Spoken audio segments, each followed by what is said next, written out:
안녕하세요. 4차원 생각입니다. 오랜만에 인사드립니다. 새해 복 많이 받으시고요.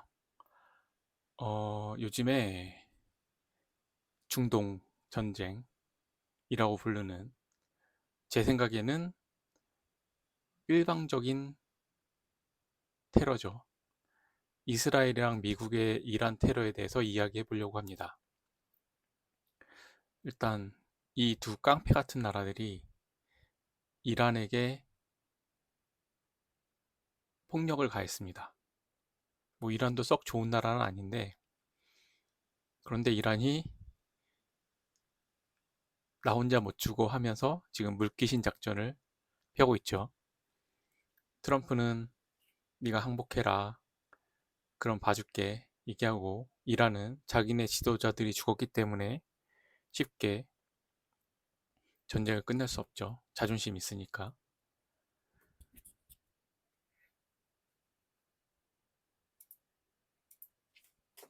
일단 트럼프 같은 경우에는 저는 이번에 트럼프가 되는 거를 사실 지지했어요. 왜냐면 첫 번째 했을 때 말로는 엄청 세게 나갔는데 실제로는 무난하게 임기를 마쳤다고 저는 생각하거든요.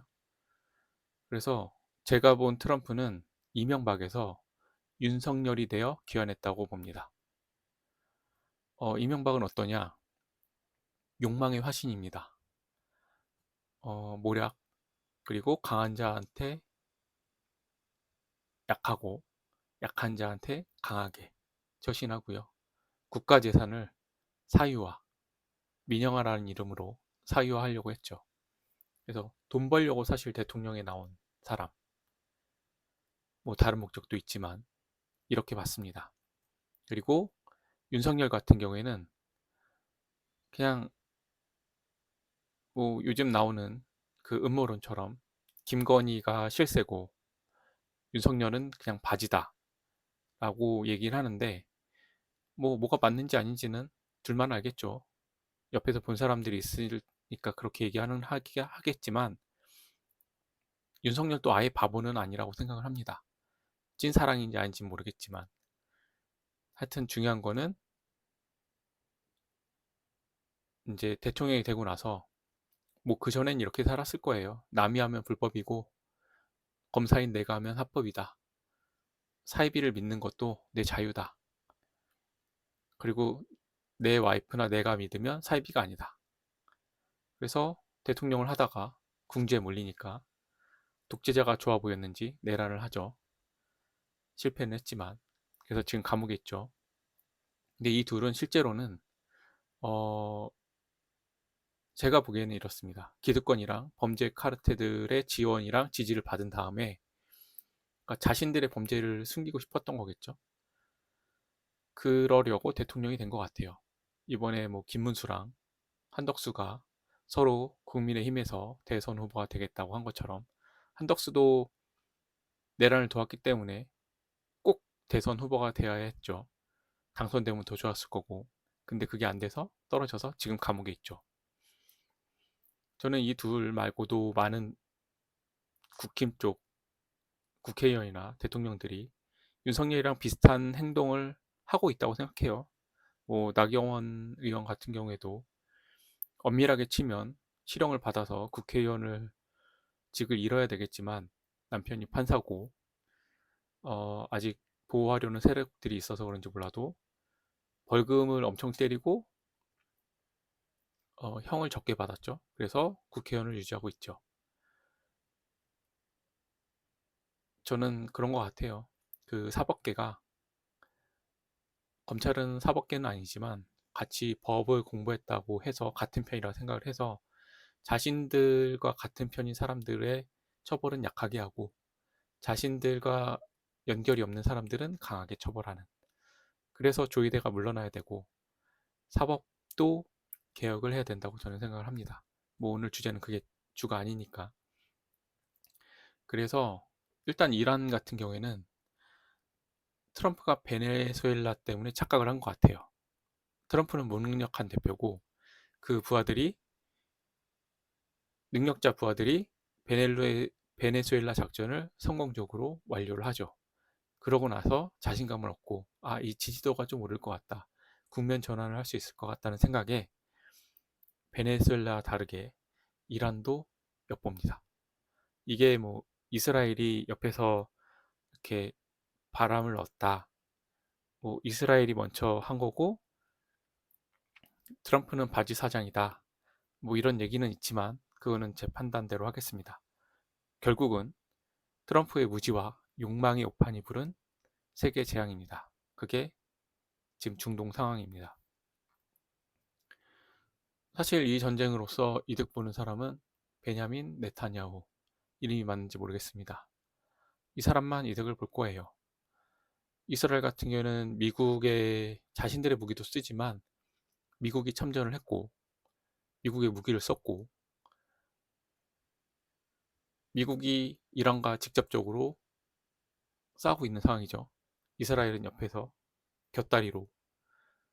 하지만 이란은 이스라엘 너네가 꾸몄지 라고 하면서 사실 이스라엘이 직접적인 공격을 못하고 미국도 공격을 못하고 주변에 있는 국가에 미국 기지, 대사관 이런 데만 공격을 했지만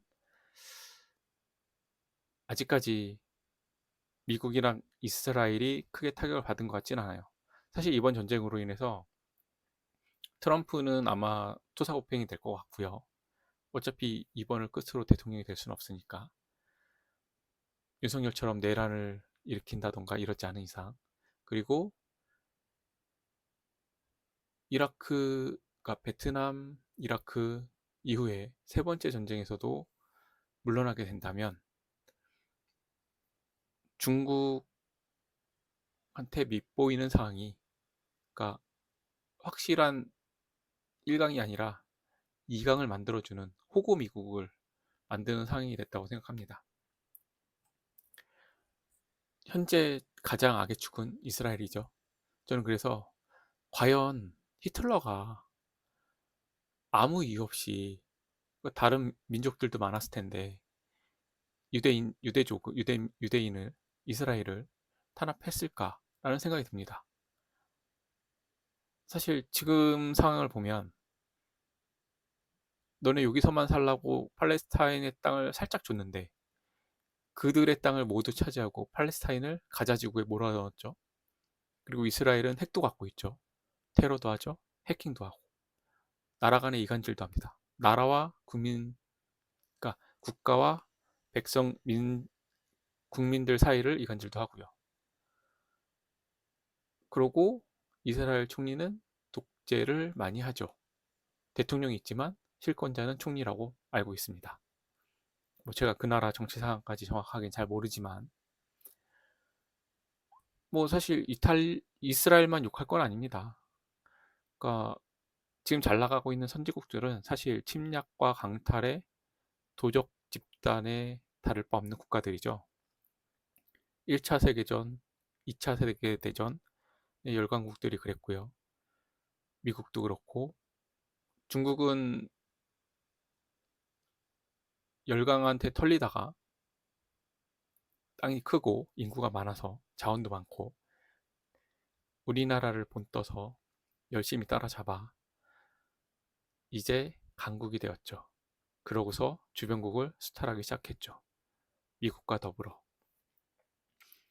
러시아 같은 경우에는 2차 세계대전의 강국이었지만 땅도 넓고 자원도 많지만 지금 보면 미국이나 중국에 비해서 악명이 좀 떨어지는 것 같아요. 물론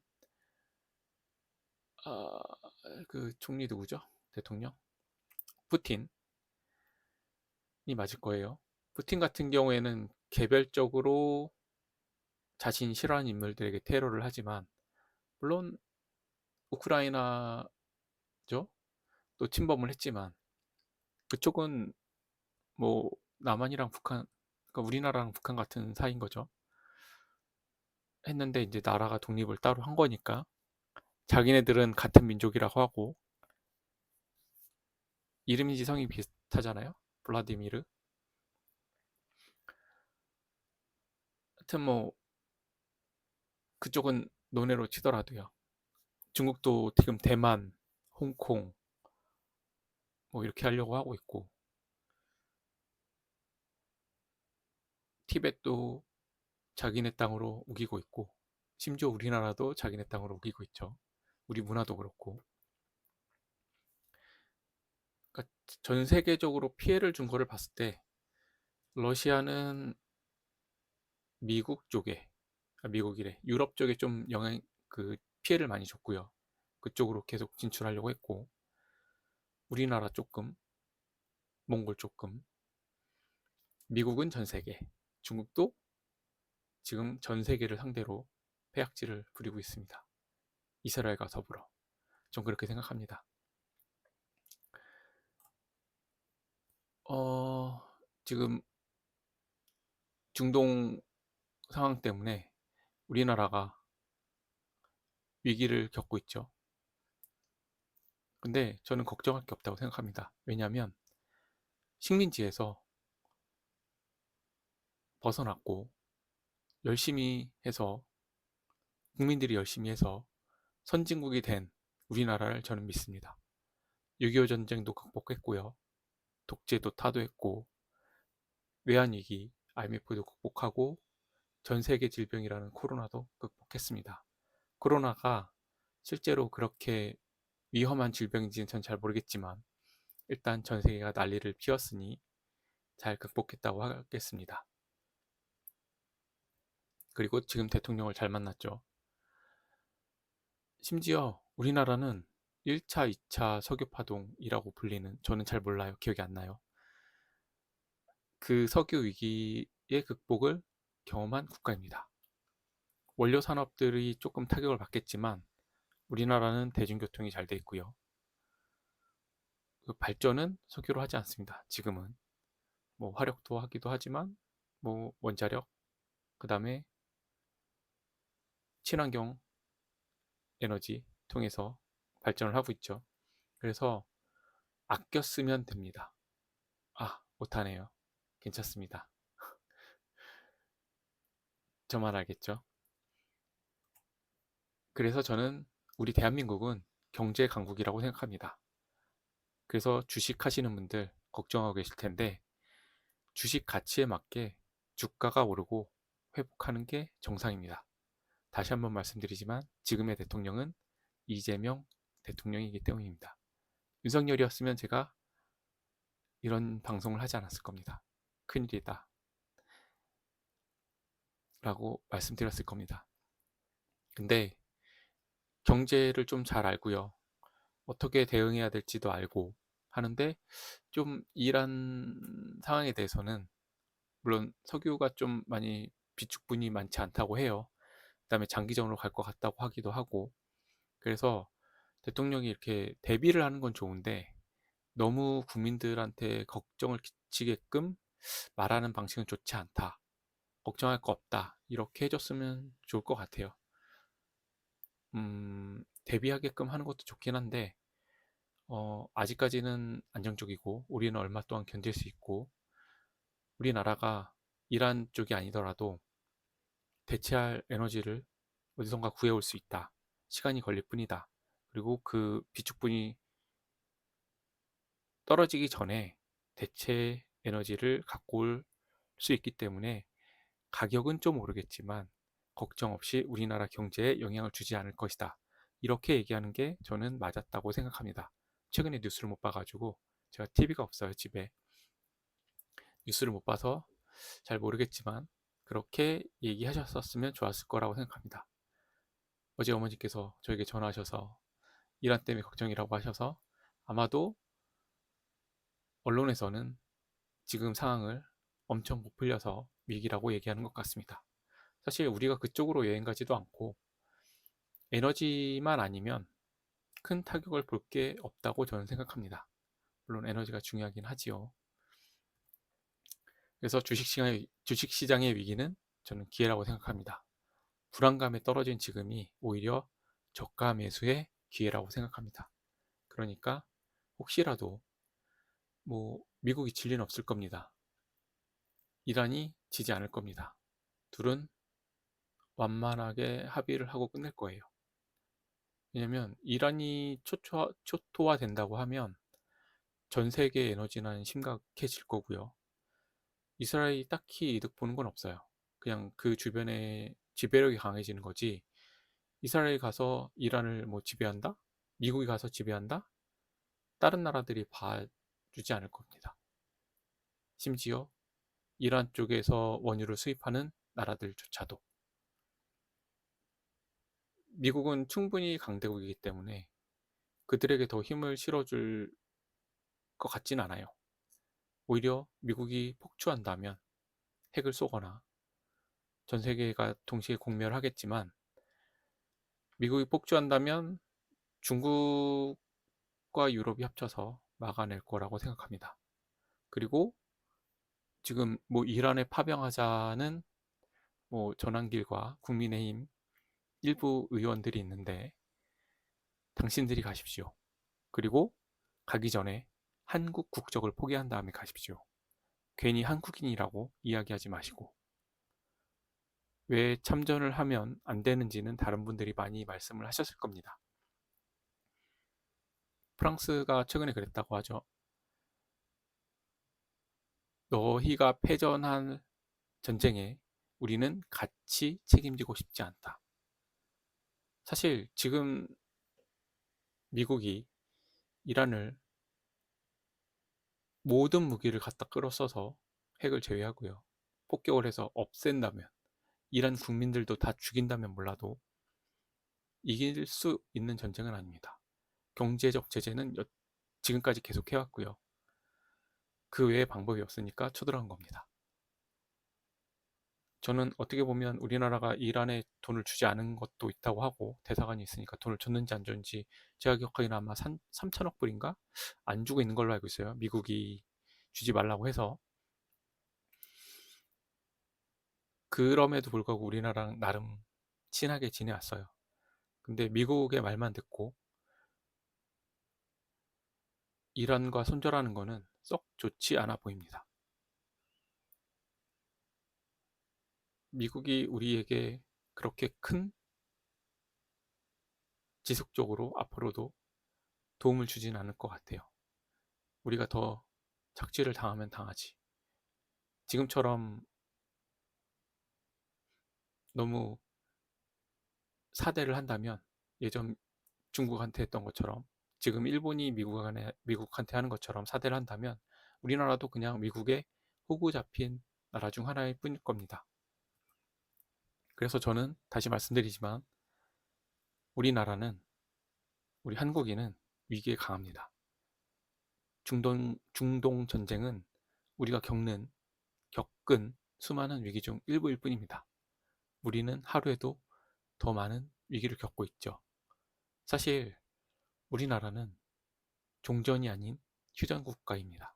근데 전 세계에서 가장 편안하게, 물론 군인 분들께서 국방의 의무를 다하고 계시기 때문에 이렇게 사는 거지만, 우리는 정말 평화롭게 엄청 좋은 문화를 잘 누리고 살지 않습니까? 이런 평화, 중동 전쟁은 진짜 먼 나라의 일일 뿐입니다. 우크라이나와 러시아의 전쟁 때문에 물가가 올랐죠. 밀 생산지 뭐 이런 것 때문에 음식 음식 산업 관련해서, 그래서 여러 가지 다 부차적으로 올랐는데, 사실 이란이랑 우크라이나 말고도 다른 곳에 더 많은 위기가 있어요. 우리나라에 오는, 미국이 우리나라의 반도체를 탐내고, 중국은 우리나라의 문화를 탐내고, 우리나라의 국력을 빼가고, 기술을 빼가고 있습니다. 우리의 땅을 사고요, 우리 재산을 훔쳐가고 있습니다. 그동안 윤석열이 대응하지 않았는데, 이명박이 아니고 이재명 대통령님께서는 그것에 좀 대응해 주셨으면 합니다. 제가 오늘 방송도 오랜만이라 말이 많았어요. 어, 일단은 최근에 제 주변에 건강이 안 좋아진 친구도 있고, 삶을 끊는 친구도 있습니다. 삶이 힘들어서. 여전히 말씀드리지만 저도 힘들고요. 우리나라가 선진국에 들고 최근에 그런 기사가 있었죠. 가스 전기 끊긴 다음에 이제 돌아가신 모자 분도 계셨죠. 재산이 있다고, 그러니까 살 곳이 있다고 먹고 사는데 지장이 없는 사람들은 아니에요. 그 보증금이 다 깎이신 분들도 계실 거고, 재산이 있어도 그 재산을 팔리지만 않으면 쓸 수 없는, 그러니까 생활관계가 유지가 안 되는 분들도 있을 겁니다. 빚 좋은 개살구들인 거죠. 뭐 영끌하셨던 분들도 계실 거고, 물론 그 사람들의 책임을 져줘야 된다는 건 아니에요. 근데 그 사람들의 욕심 때문에 죽어야 한다면 좀 가혹한 것 같아요. 그래서 그런 사람들도 그 재산을 포기한다면 다시 회생할 수 있는 기회를 줄 수 있다고 저는 생각을 하거든요. 그래서 재산이나 이런 것만 보지 말고 그 사람이 정말 수입으로 둘이 사람답게 대한민국 국민으로서 생활할 수 있는 돈을 벌고 있는지 확인을 하고요. 기초생활수급자분들도 거짓으로 돈을 타내시는 분이 있어요. 생활비, 그러니까 돈은 버시면서 그 이상 벌게 되면 이제 이 돈을 못 받으니까 속이는 거죠. 양쪽에 돈을 벌어서 좀 풍족하게 사시는 분도 계시고. 근데 일부예요. 모든 분이 그런 건 아니니까. 그러니까 그런 걸 좀 투명하게 해서 실제로 생계가 안 되시는 분들은 생활할 수 있게끔. 너무 적어요. 어르신들, 그러니까 우리나라의 국력이 조금 부족하긴 하지만 어르신들한테 지급되는 노령연금이라든지 국민연금이라든지 좀 형평성에 어떤 게 맞는지 모르겠지만 사람다운 삶을 살 수 있는 수준은 안 되는 것 같다. 그래서 그런 분들을 좀 챙겨주십사 합니다. 그리고 제가 최근에 뭐 사업을 사업자는 등록이 돼 있지만 사업을 못하고 어떻게 취직을 해보려고 했었는데 나이가 많아요. 그래서 아예 회사에서는 저를 채용할 생각이 없습니다. 제가 할 수 있는 일들은 제가 하지 못하는 일들, 신체적이나 능력적으로 제가 할 수 없는 일들에서만 채용을 하고 있어요. 그런 거죠. 쿠팡에서 사람들이 돌아가시잖아요. 그거는 일반적인 사람들이 견디지 못하는 일이기 때문에 죽을 수밖에 없는 일이라고 생각합니다. 그런 것처럼 너무 목숨을 팔아서 일을 하고 돈을 벌 수 있는 직업이 아닌 진짜 노멀한 직업들을 원할 때 구해서 생활할 수 있는 좋은 나라가 되었으면 좋겠습니다. 제가 말씀드렸지만 우리나라는 충분히 경제 강국입니다. 하지만 스웨덴 사람들이 있으니 그 사람도 챙길 수 있는 대통령이 되어 주십사 하는 마음에 이 방송을 합니다. 감사합니다. 여러분 행복하시고요. 건강하시고 좀 더 나은 삶을 사시기 바랍니다.